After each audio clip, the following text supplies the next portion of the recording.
नमस्कार। स्वागत है आप सभी का मेरे YouTube चैनल पर। और आज हम बात करेंगे कि राजभाषा के रूप में हिंदी का स्वरूप कैसा है।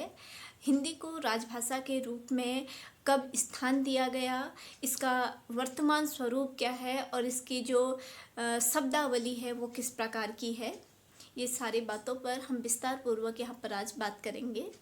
तो सबसे पहले तो ये जान लेते हैं कि राजभाषा किसे कहते हैं। यानी कि राजभाषा का जो सामान्य अर्थ होता है वो है राजकाज की भाषा। राजभाषा वह होती है जिसमें किसी देश की केंद्रीय और प्रादेशिक सरकारें अपना आपसी पत्र व्यवहार करती हैं, राज कार्य करती हैं या फिर अन्य सरकारी काम के लिए उसका प्रयोग करती हैं।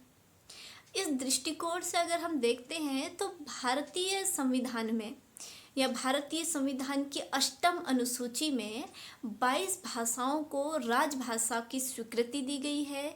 इनको राजभाषा के अंतर्गत रखा गया है। तो मुख्य रूप से जो हमारी बात है वो हिंदी पर आधारित है, यानी कि राजभाषा हिंदी पर हम बात करने वाले हैं।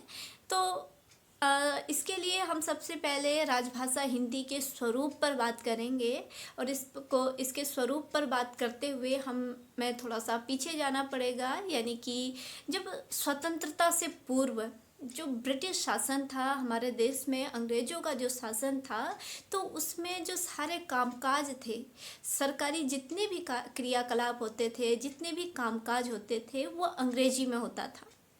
तो सन 47 में जब हमें स्वतंत्रता प्राप्त हुई, जब हम आज़ाद हो गए, तो हमने महसूस किया कि स्वतंत्र भारत की एक राजभाषा होनी चाहिए।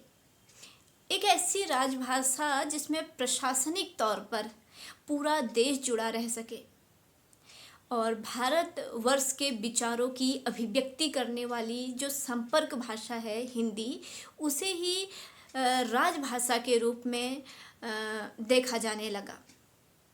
तो स्वतंत्र भारत के संविधान में 14 सितंबर 1949 को राजभाषा समिति ने हिंदी को राजभाषा के रूप में मान्यता दी।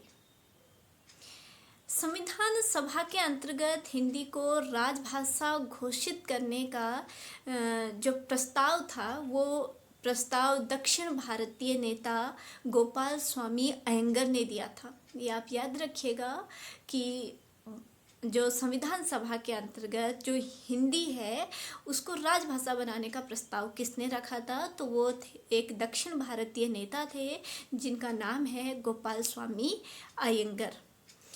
तो ऐसा देखा गया, या सभी जो हमारे उस समय के बुद्धिजीवी वर्ग के लोग थे, जो हमारे देश के नेता वर्ग के लोग थे, तो उन्होंने हिंदी को देश की संस्कृति, सभ्यता, एकता और जनता की समसामयिक आवश्यकताओं की पूर्ति करने वाली भाषा के रूप में देखा। और यही देखते हुए उन्होंने संविधान में 26 जनवरी 1950 को जो हमारा संविधान लागू हुआ था, उसमें हिंदी को संवैधानिक मान्यता प्रदान की। तो इस प्रकार संवैधानिक मान्यता जो है हिंदी को 26 जनवरी 1950 को संविधान के लागू होते ही मिल गई थी। अब संविधान में हिंदी के जिस स्वरूप को स्वीकार किया गया, राजभाषा के रूप में हिंदी का जो स्वरूप स्वीकार किया गया, वह वस्तुतः खड़ी बोली का परिनिष्ठित रूप है। वो कौन सा रूप है? खड़ी बोली का परिनिष्ठित रूप है।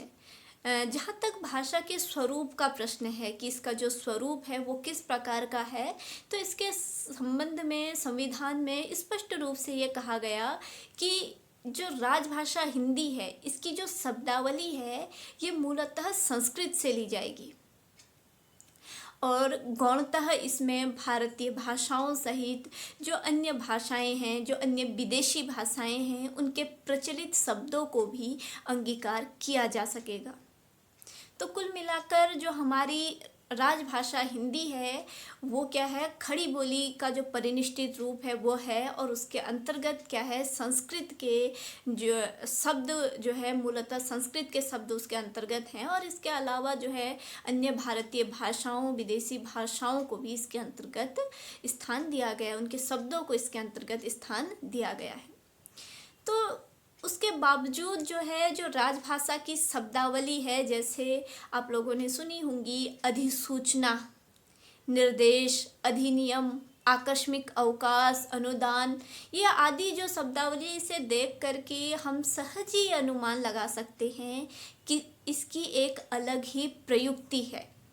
प्रयुक्ति का मतलब इसकी जो प्रयोग करने की जो स्थिति है, जो इसका प्रयोग क्षेत्र है, इस भाषा का जो प्रयोग होता है वो क्या है, थोड़ा अलग है, क्योंकि इसमें बहुत सारी पारिभाषिक शब्दावलियाँ और राजभाषा के अंतर्गत हैं। इसके अलावा भी शब्द निर्माण के संबंध में राजभाषा के नियम बहुत ही लचीले हैं। यहाँ तक कि राजभाषा के अंतर्गत किसी भी दो या दो से अधिक भाषाओं के शब्दों को संधि करके आराम से प्रयोग किया जा सकता है और किया जा रहा है। जैसे रेलगाड़ी। अब रेलगाड़ी शब्द जो है, इसमें जो रेल शब्द है वो अंग्रेजी का है और गाड़ी शब्द जो है वो हिंदी का है। ऐसे ही एक शब्द जांचकर्ता, इसमें जांच जो है वो फारसी शब्द है और कर्ता जो है वो हिंदी शब्द है। ऐसे बहुत सारे शब्द हैं जो कि हम राजभाषा के अंतर्गत प्रयोग किए जाते हैं। तो कुल मिलाकर जो राजभाषा है, इसका संबंध जो है वो प्रशासनिक कार्यप्रणाली के संचालित होने या उसके संचालन के कारण क्या होता है कि इसका जो संपर्क है, इसका जो संपर्क क्षेत्र है वो बुद्धिजीवियों, प्रशासकों, सरकारी कर्मचारियों आदि से होता है। और ऐसा होने के कारण प्रायः ये देखा जाता है कि ये भाषा जो है वो शिक्षित समाज के अधिक नज़दीक होती है, और इसी कारण ये जनमानस की भावनाओं, उनके सपनों, उनके चिंतनों से सीधे सीधे जुड़ी हुई न होकर के एक अनौपचारिक रूप से उनसे जुड़ी होती है। एक अनौपचारिक माध्यम से ये प्रशासन और प्रशासित जनता के बीच की एक महत्वपूर्ण कड़ी होती है, क्योंकि एक महत्वपूर्ण सेतु का काम करती है। क्योंकि जो प्रशासनिक जितनी भी नीतियां हैं उनको जनता तक पहुंचाने का राजभाषा ही एक माध्यम होती है, जो कि प्रशासन की कार्यप्रणाली को, उसकी नीतियों को आम जनता तक पहुंचाती है। तो इस तरह ये माना गया कि जो राजभाषा होनी चाहिए किसी देश की, वो भाषा ऐसी होनी चाहिए जिसको कि जनता आसानी से समझ सके।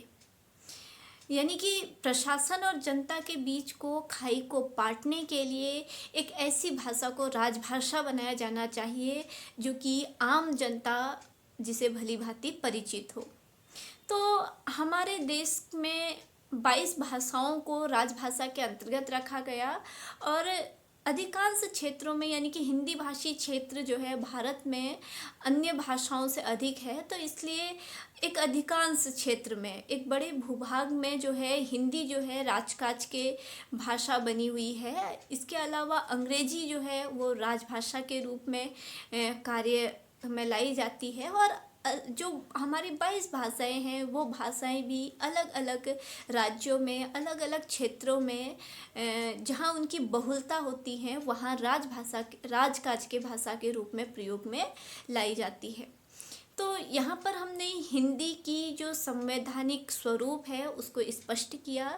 आप सभी को समझ में आ गया होगा कि वर्तमान में जो हिंदी का संवैधानिक स्वरूप है, हिंदी का जो राजभाषा का स्वरूप है वो कैसा है।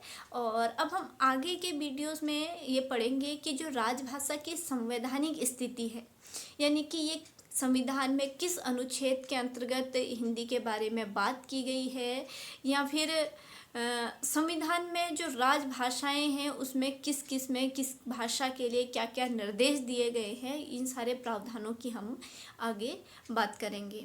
आज के लिए इतना ही। आप सभी का बहुत बहुत धन्यवाद।